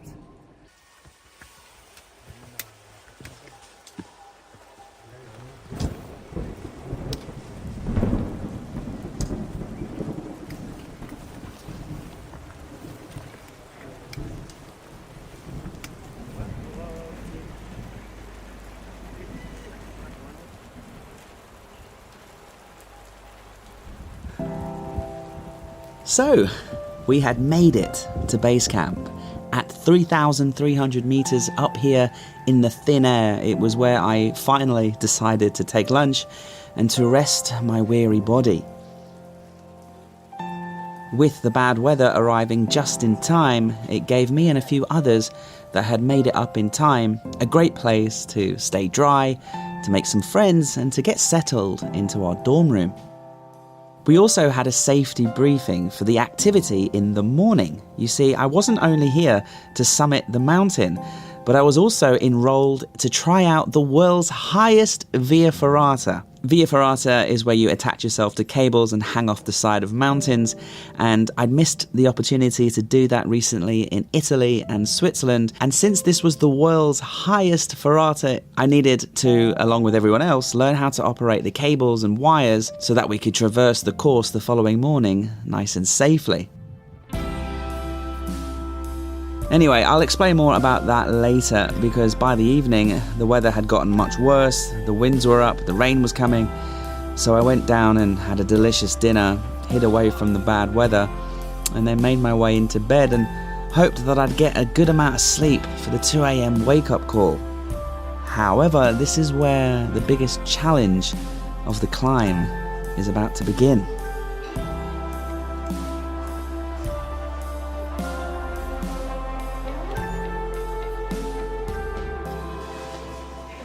Altitude is no joke. So last night, in good spirits, great dinner, just hanging out here in the common area with a couple of my new friends. We was just talking. And my heart rate just wouldn't slow down, and I was like, just out of breath, just sat down. We sat down talking for 2 hours, and I felt like I was on a treadmill. And my buddy has an Apple Watch, and he measured his heart rate, and he was like, oh my God, my heart rate's 90. And I said, can I measure mine? And I was 120. 120 heartbeat, sat down. Which then put me into a little bit of a spiral. Everyone went to bed and I went upstairs to speak to the staff. I was freaking out. I was having a little bit of an anxiety attack, to be honest. And they measured my blood thing, you know, with that little clip. And my oxygen level was low and my heart rate was really high. But I think the fact that I had like 7 cups of tea to warm up and the caffeine didn't help. Altitude didn't help, and then my anxiety didn't help. So the guy really helped me calm down, and it went down a little bit, and I went to bed. I got some sleep, so I'm just gonna take it really, really slowly today, one step at a time, and not push it.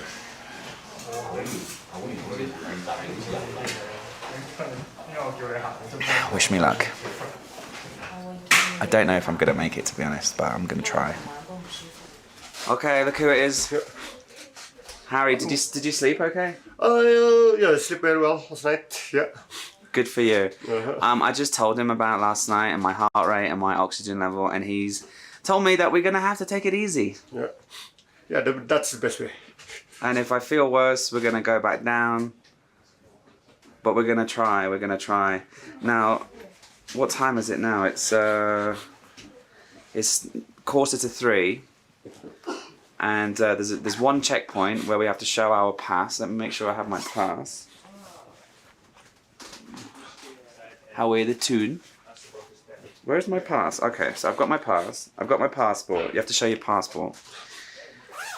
And then we have to pull up some rocks, and it's going to be super crazy, right? And super fun. Yeah, especially the first 100 meters after the press. Yeah. Do you think we should leave right now, or do you think we should wait a little bit? Since it's only one of you, so we're just moving forward slowly, steady. Yeah, but we should leave now, or should we wait? Yeah, we should leave now. Yeah, okay.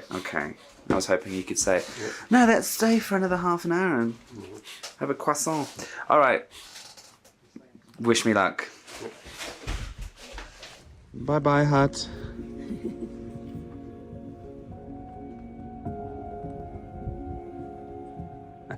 "100 meters, not even 100 meters. My heart is pounding. I'm gonna have to go so slowly, painfully slowly. I've just apologized to Harry. Everything's fine. Legs fine, back fine, headache gone. It's just my heart. Boom, boom, boom. And that's a symptom of acute altitude sickness, he told me. So I have to be really careful.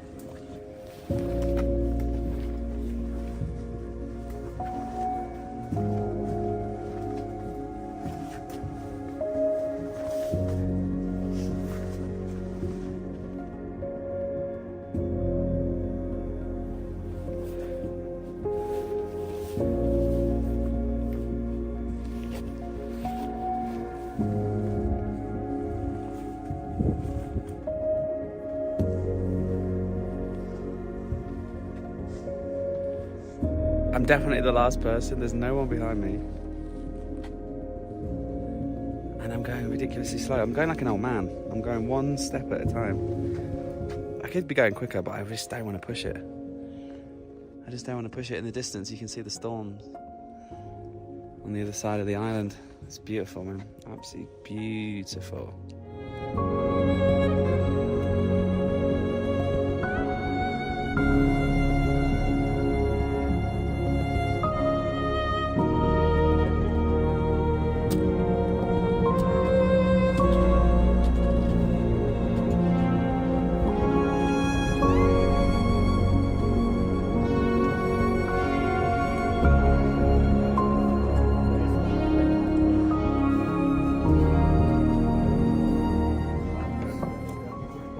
Made it to the hut. This is where they check your pass, make sure you have all your paperwork, and then from here we have 1.6 kilometers to the summit. That was only 1.1 from the hut, from where we woke up. But that last 10 minutes was so much fun, scrambling across the rocks with the moonlight and the flags and the lights. And we managed to overtake a few people. So I'm not the last person anymore, yay! Hello. Hello.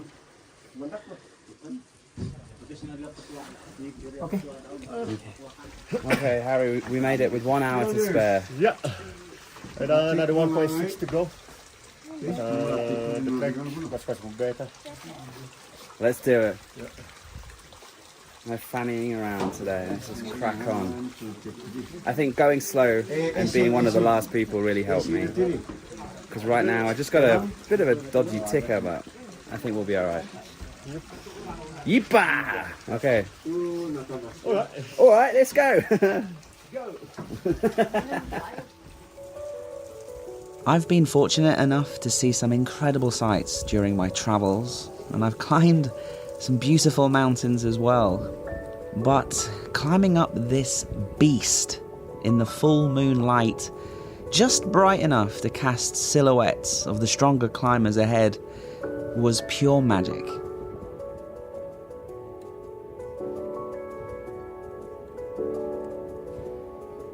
Annoyingly, my headaches returned with a rage, and my heart was beating out of its chest. And I felt like I was slowly dying. And sadly, dozens of people had given up, turned back and called it just short of the peak. And there were lots of piles of sick from people who had obviously had it much worse than me.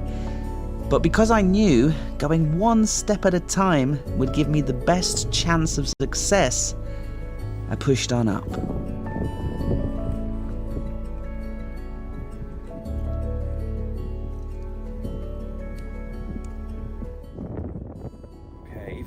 So far away. 70 meters more up, 700 meters more that way. We're gonna get there, aren't we? Of course we are.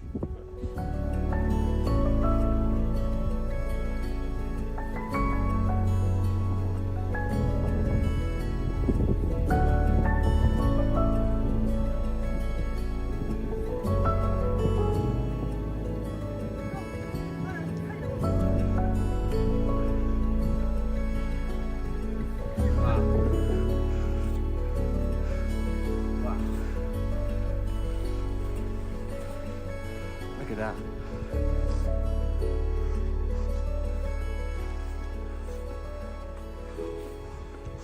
Amazing.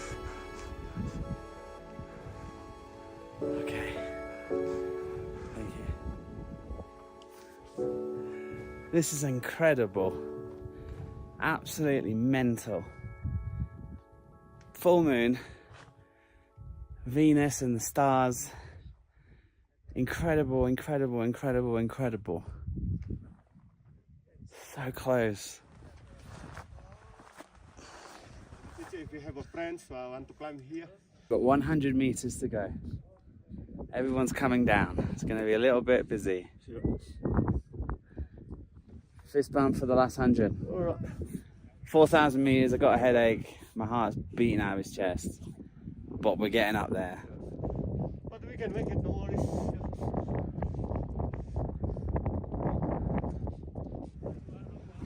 This last 100 meters is absolute torture. 2 steps and you're out of breath. Your heart's just blowing up.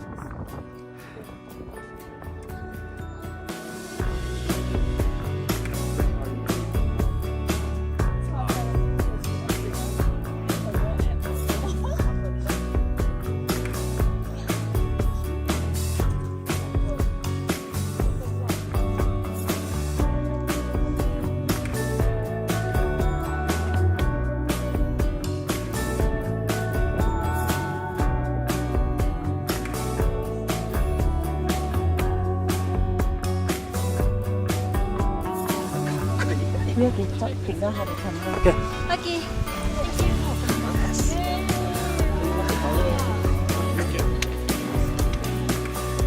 The front or the back? Fist bump. All right, we made Summit it. fist bump. We made it, man. 4,000.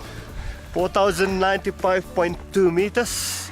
Actually, this mountain is still growing for 2 millimeters a year. And the last measurement of this mountain been done in 1995. Maybe they are more high up actually. Man, it is such a beautiful, beautiful moment.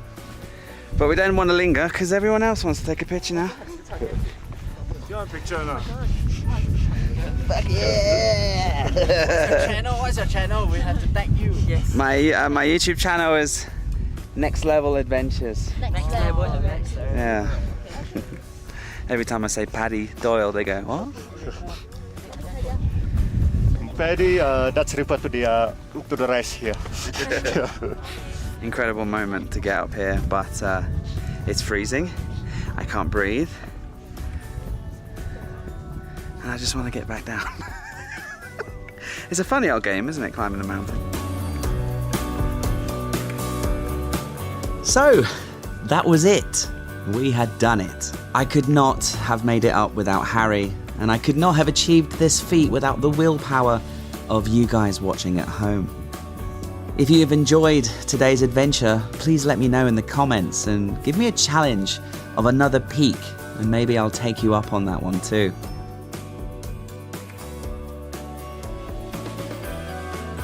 I didn't make it back down in time for the Via Ferrata, sadly.